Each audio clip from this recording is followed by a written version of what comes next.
I guess a question video on this one out to my audience. This is one of my customers' mowers. Little background on this thing: it sat for about 5 years, and they called me up and asked me if I would get it running for them. So the question is to my audience out there for the GMEC channel: was this mower worth fixing? It's approximately a 2013. It obviously had a fuel problem. We had to replace the carburetor, new air filter. I had to replace a deck belt. And to be honest, the battery was bone dead. It had no voltage in it whatsoever. Stuck an older style battery charger on it and actually got it to come back to life, and it actually tests very well. So the question is out there to everyone: was this mower worth fixing? And this, I'll basically run it down for you in a nutshell. It was $260 some to repair this with the tax and everything.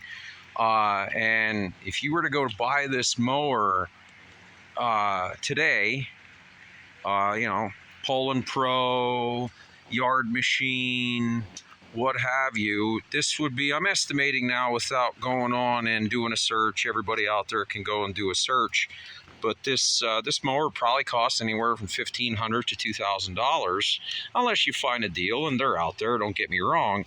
So in this case here, nice cleaned up mower. It works very well.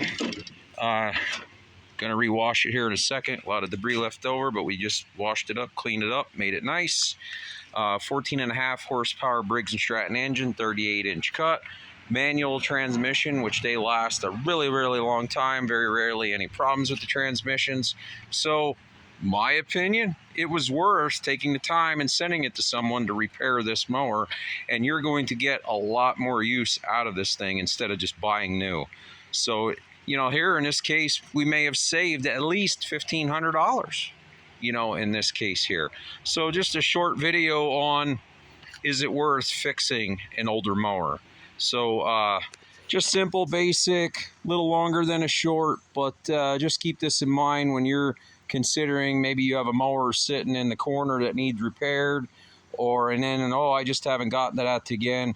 Haven't gotten to it yet, or maybe you take the time and fix it yourself. Maybe you send it off to someone or have them pick it up, what have you. And, in some cases, the results can turn out very well. So, like, subscribe. We'll see you in the next video. And remember, keep on wrenching.